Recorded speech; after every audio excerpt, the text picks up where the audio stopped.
Unpacking India's CBDC pilots as country prepares for digital rupee. India launched 2 CBDC pilots last year, a wholesale CBDC and a retail CBDC. India wants to launch its central bank digital currency at a national level by the end of 2023, but early into its pilot, the Reserve Bank of India has identified challenges, several people familiar with the matter said. India launched 2 CBDC pilots last year. The first, a wholesale CBDC effort, CBDC-W, began on November 1 with the participation of 9 banks. The other, a retail CBDC, CBDC-R, pilot, launched on December 1 in 4 cities, Mumbai, New Delhi, Bengaluru, and Bhubaneswar. Initially, 4 banks, including the State Bank of India, ICICI Bank, Yes Bank and IDFC First Bank participated. It has now been extended to 15 cities with Chandigarh as the newest addition, a senior official told CoinDesk. More than 50,000 customers and 10,000 small and big merchants have been onboarded now, including Reliance Retail, the nation's largest retail chain. The CBDC-R is meant for the private sector and Indian citizens. The wholesale CBDCs are restricted to financial institutions and are meant to improve the efficiency of interbank payments.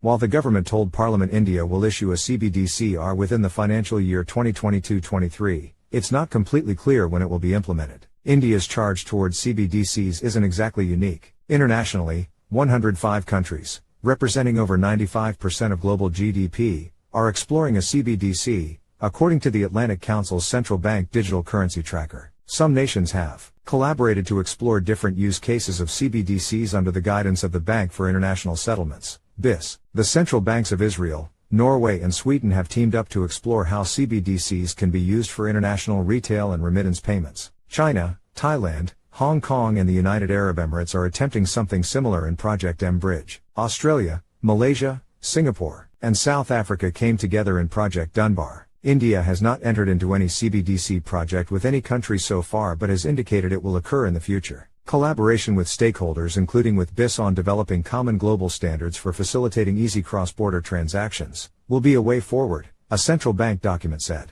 India's current key motivations appear to be divided between what has been publicly stated and its private geopolitical preparations. Publicly, the RBI has said the CBDC will provide an additional option to the currently available forms of money that is easier, faster and cheaper to use than existing payment rails, along with the transactional benefits of other forms of digital money. Privately, as an emerging economy, one of the world's largest populations in 2023, and the 5th largest in terms of GDP, India's geopolitical motivation is to counter the dollarization of the global economy.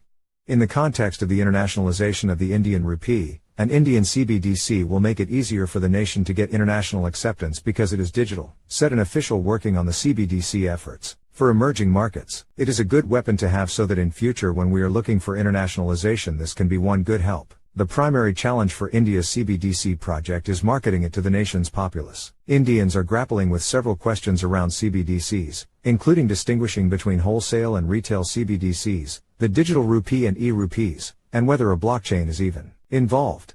This ambiguity extends to a lack of understanding around India's public policy goal for a CBDC. Even Nandan Nilekani, the prime architect of India's biometrics-based unique identity program and the co-founder of tech firm Infosys, has sought clarity about it. The broad objective of India's CBDC has been to modernize the current physical, cash, currency system, according to a senior official working on the CBDC efforts. But what that actually means has not been detailed for the general public. India's government has begun launching awareness campaigns warning citizens about the risks of investing in cryptocurrencies at large, contrasting those with the still developing CBDC projects. The narrative.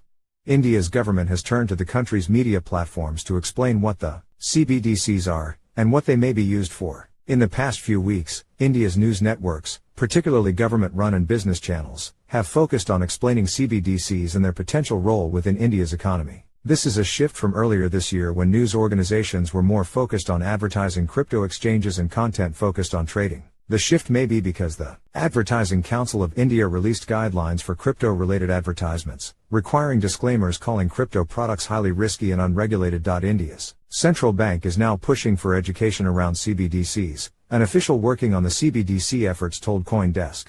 Nobody expected RBI to launch the pilot so quickly, said the official. So, they, media and financial experts, are talking about it now because they are surprised. Why CBDCs? India already has a ubiquitous cashless movement. The Unified Payments Interface, UPI. UPI allows citizens to pay for groceries and other goods using a QR code linked to their bank account, which automatically transfers money from their bank accounts to a merchant's account. Reserve Bank of India, RBI, Governor Shaktikanta Das said a CBDC will remove the need for a bank intermediary, adding that it's important to clarify this point because a lot of people are asking what is different between UPI and CBDC. UPI is bank money. This is central bank's money, said a person familiar with the RBI's work on awareness around CBDCs. This will have all the features of physical currency without the risks. It's different from UPI, because this is a currency system, not a payment system. Cash presents risks of tangible money to steal, more money laundering and counterfeiting. RBI Deputy Governor T. Ravi Shankar said a CBDC could maintain cash-like anonymity, which is not available in UPI. What exactly will happen will depend on how things evolve, Shankar said. But anonymity is a basic feature of currency and will have to do that.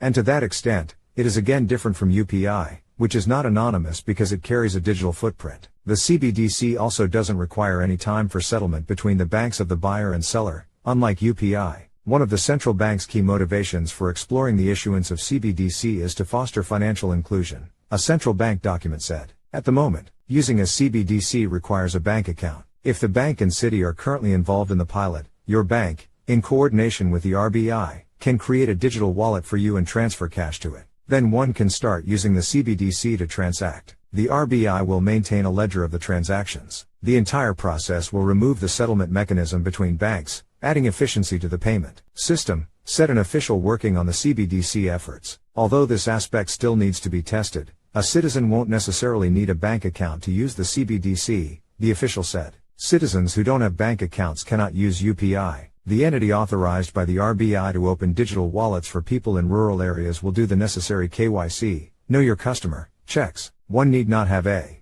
bank account to have a digital wallet. This will happen in the future depending on each pilot, said the official. While the CBDC could bank the unbanked, the problem is Indians prefer to keep their savings at home. A 2017 World Bank report revealed that more than 80% of Indian adults have bank accounts, but a survey conducted by an entity under India's finance ministry found that most respondents, 52%, prefer to keep their savings at home. The money you take out from your bank account to put in your CBDC wallet will not accrue interest like money in your bank account does, according to a person aware of the current thinking of the RBI. One of the major advantages of the CBDC is that it will drastically reduce operational costs by reducing the annual recurring expense of physical currency.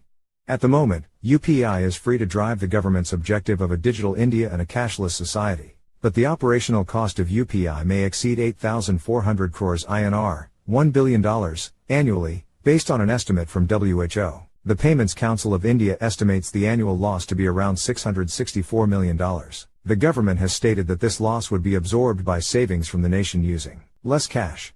India spends approximately $600 million to print cash alone and even more to manage it. And 14% of India's $3.18 trillion GDP is cash in circulation. India is exploring whether it can lower this component. It's still to be seen whether the reduction in cost will be worth the advantages on offer. The central bank will bear the cost of the CBDC infrastructure, said a person familiar with the matter.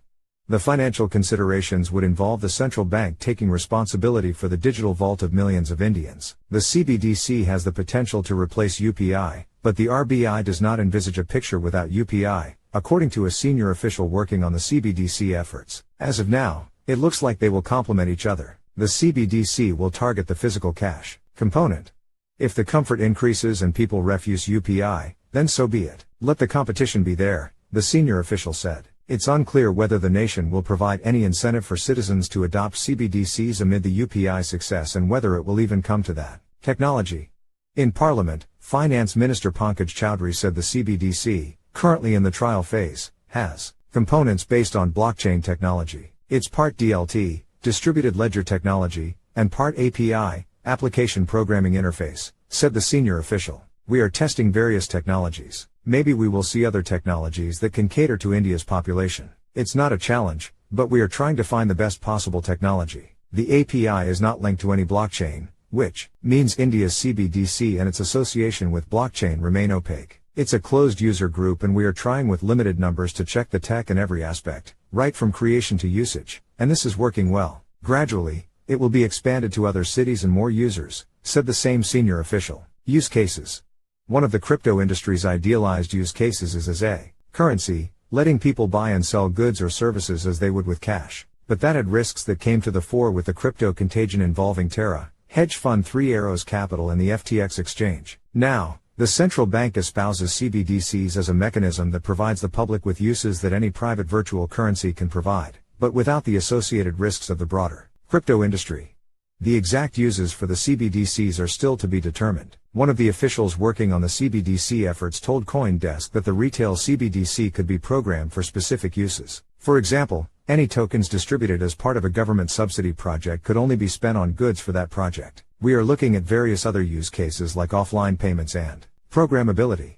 And based on the outcome of our experimentations, we will have the best CBDC with the best features, said the official. International race. The central bank and the government want India's soon-to-be world's largest population to adopt CBDCs for reasons beyond the possible technological advantages. A CBDC has often been thought of as a geopolitical weapon that could give one nation an advantage over the other or even change the global financial order. China's early exploration of the CBDC is a looming threat. An Oxford University law faculty paper has discussed this at length. Deutsche Bank has stated CBDCs could challenge the US dollar's dominance. Former U.S. government officials and academics even conducted a war game exercise examining the possible role a CBDC issued by China could play in geopolitical strife. 19 of the G20 countries, the 19 nations with the largest economies plus the European Union bloc, are exploring a CBDC, with 16 already in the development or pilot stage. India took charge of the G20 presidency on December 1, 2022. And a series of meetings have already taken place with the Indian central bank's entourage extending to over 20 people. According to a government official involved in the proceedings, India is looking to coordinate global crypto rulemaking,